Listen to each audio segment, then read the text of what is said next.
Today, Easter Sunday, is a day associated with baby chicks and colored Easter eggs. I'm aware that these symbols have ancient beginnings and meanings. What I'm curious about today is the fact that the baby chick must peck its way out of the eggshell in order to grow into the bird that it's meant to be. And, like my opening quote states, the caterpillar must encase itself in a cocoon, shelter in place, turn to mush inside the casing, question its very reason for being, and transform into a butterfly.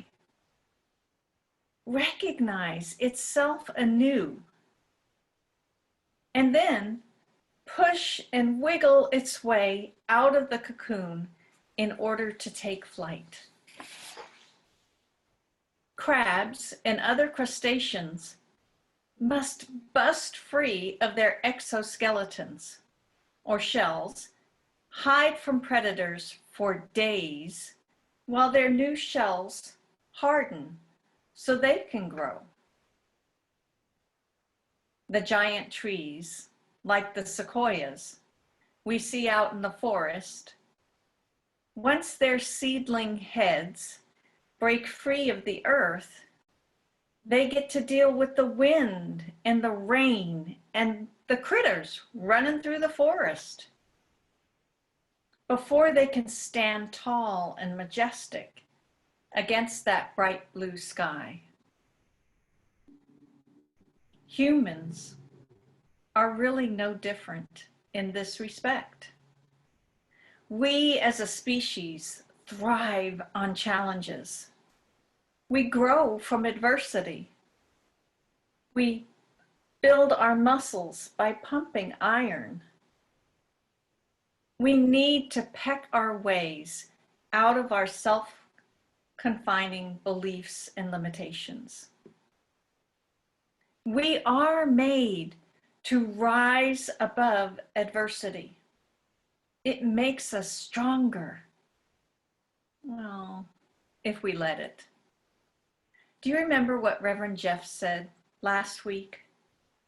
The impulse of spirit to move must be caused by a desire for it to express what it feels and knows itself to be. Spirit is beauty, form, color, love, life.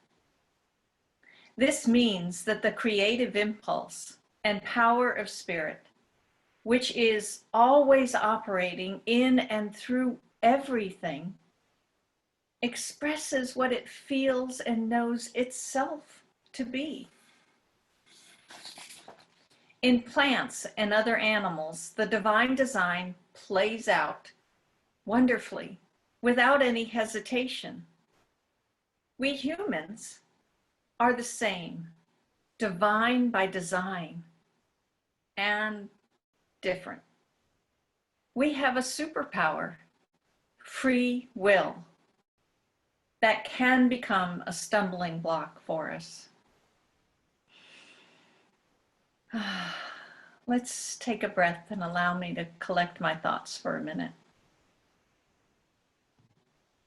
In metaphysical teachings, Easter represents a personal dying to the smaller self and being resurrected into an awakened self with a capital S. This awakening is a releasing of limiting beliefs and experiencing the new life that naturally emerges from this practice of release. I'd like to share with you a quote from Reverend Harriet, who used to be a staff minister at the Oakland Center. Birth is something that emerges in time and space, and therefore has no ending, has an ending, Our true self is not born, nor does it die. Our true self expresses in time and space, but its foundation is eternal and everlasting. The central story of Easter is the evolution of consciousness from the self-conscious awareness of Adam, human-based consciousness, to the cosmic or Christ consciousness, the greatest example of which is Jesus. And in the book of Revelations in the Bible, it is said that this growth and evolution of consciousness continues to the universal recognition and acceptance of the divinity of all. And from earnest, we believe that the ultimate goal of life, to be a complete freedom from all discord of every nature, and that this goal is sure to be attained by all. The Easter story helps to remind me that Jesus did not concern himself with what the outer world was clamoring about, the political stuff. He met the challenges presented by focusing his attention within, upon his connection with God, the one power and the one presence, until it became more real to him than anything on this material plane of existence. He nurtured and strengthened his connection and trust in the one God. Jesus' mission was the living demonstration of the divinity, the Christ consciousness that lies dormant within each of us until we awaken to it and claim it as our own. This happens from the inside out, not through something done unto us, but from the outside, although we can certainly make use of outside triggers, like this pandemic. We are told through the stories in the Bible that Jesus passed through periods of doubt and fear in the desert, and yet he climbed to the mountaintop and triumphed over his own doubts and fears through this inside process of turning to the God within. The highest God and the innermost God is one God. The lesson here is that there is that within each of us which knows exactly how to meet and transcend each and every problem that we attract to ourselves. Reverend Savannah spoke to this in her talk. Every crisis has within it the seeds of opportunity that calls for the letting go of the lesser to experience the greater. Take a breath with me. Ernest, in his final Easter message, talked about immortality, encouraging us to live our best life that we can live today, in this world, in this body. Don't wait, he said. Live the qualities of love and peace and freedom and oneness now. Are you living your best life now? Or are you sliding back and complaining and identifying all the ways that things can go wrong, or focusing on your fears? It's understandable. If that's what you've always done, then it feels like your comfort zone, even though it's negative and does not serve your highest good.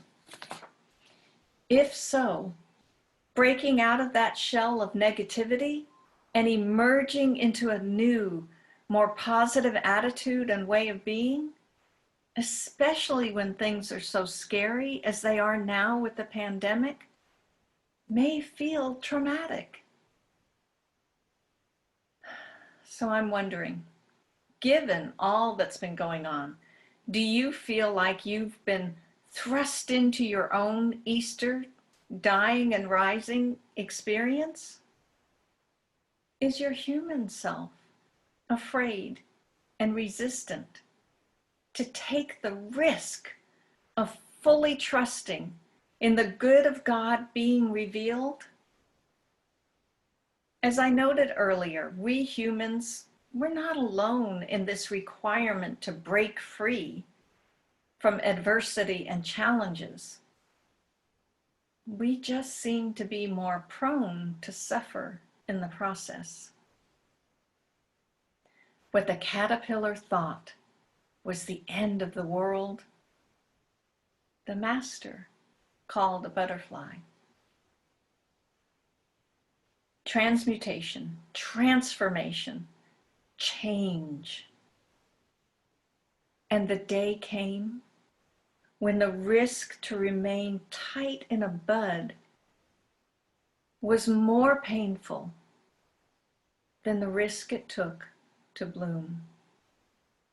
More painful than the risk it took to bloom.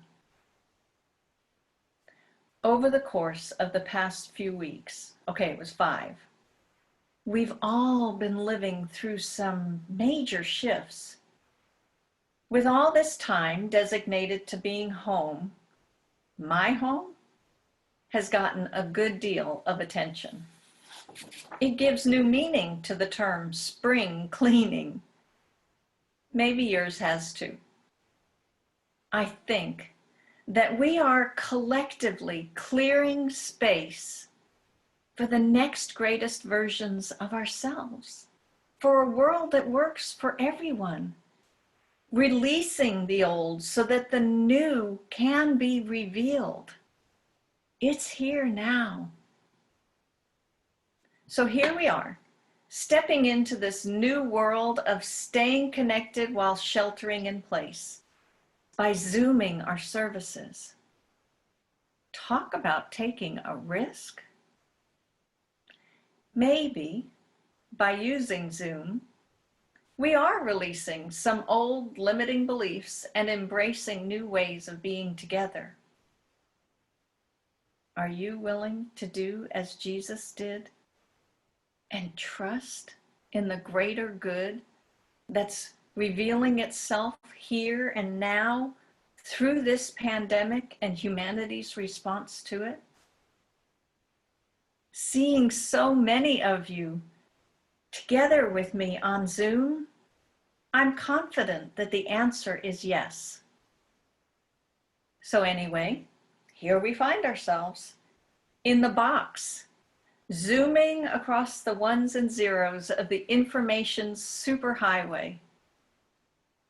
Yes, I'm sure you'll agree that we have all been on a sharp learning curve through this process of figuring out ways to stay connected spiritually, mentally, emotionally during our mandated shelter in place and social distancing. I heard a better phrase: shelter in grace and connect in place. That's from our Reverend David Alt from the San Jose Center for Spiritual Living. I'm grateful for this Zoom technology. As I contemplated this topic of broken open, I was aware that technology had broken open the space within which we meet. With Zoom, we get to see each other. And in some ways, I think Reverend Jeff may have said this, it seems even more intimate than seeing each other at the center. Think about it. We get to see Kev Choice's fingers dancing across the piano. We've boldly maybe a bit awkwardly, stepped forward. Even those of us who have resisted any kind of technology up to this point, we have burst past our self-imposed restrictions of 4 walls at the brick and mortar center. Not that I want to leave that behind, and remain a strong and vibrant spiritual community. Our village is revealing its oneness, love, and peace. There's one more thing I want to share with you about Zoom without getting too technical about it. As a Zoom host, I have access to the Spotlight speaker view. It does exactly what you might think it does. It keeps the focus on the person whose video is spotlighted. Even if another participant sneezes very loudly, when I'm watching in speaker view, the video will not move from whoever I've spotlighted. This feels like a spiritual superpower to me, one that I intend to incorporate into my own life and spiritual practice, even off the internet. How, you might ask? By choosing who and what to spotlight. I get to choose my intention for the day, every day. Upon waking, I can set my intention to see the God in everything, every person, every animal, every event. No matter what noise or other distractions may be trying to get my attention, I will always be viewing God, the one I spotlighted. So bringing this broken open talk to a close, I'd like to give you a couple more concepts to consider. Crab and turtle mentality. Many times when confronting challenges, I have been told by friends that it can't be done, or at least not that way. The idea of negative people reminds me of the theory of crab mentality.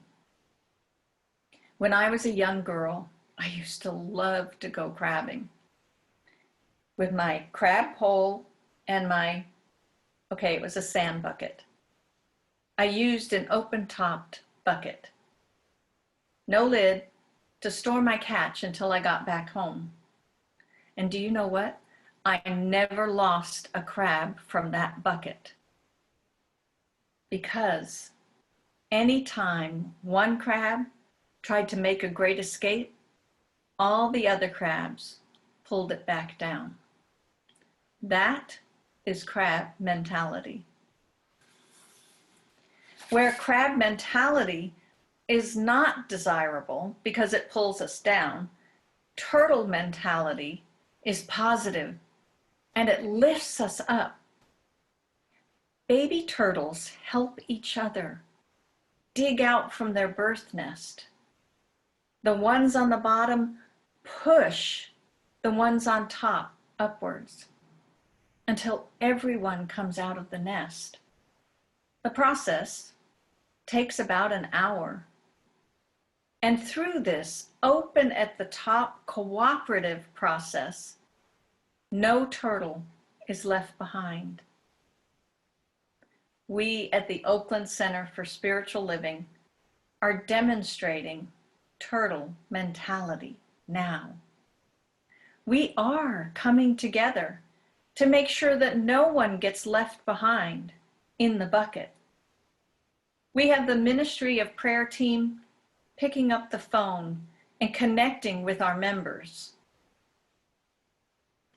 We record our Zoom meetings and post them to the website. And those who can't connect during Sunday and Wednesday service times can watch these postings.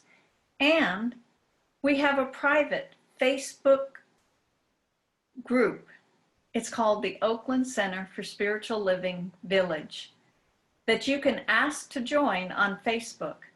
We also have a new YouTube channel. Most of our practitioners are always available for a brief prayer.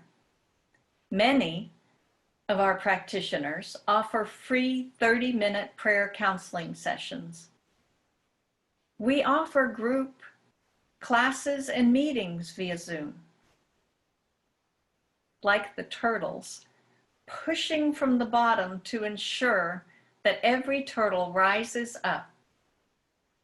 Together, we are meeting the risk of breaking open to using technology, rising above the challenge of sheltering in place during this pandemic, and leaving no one behind. Happy Easter, and so it is.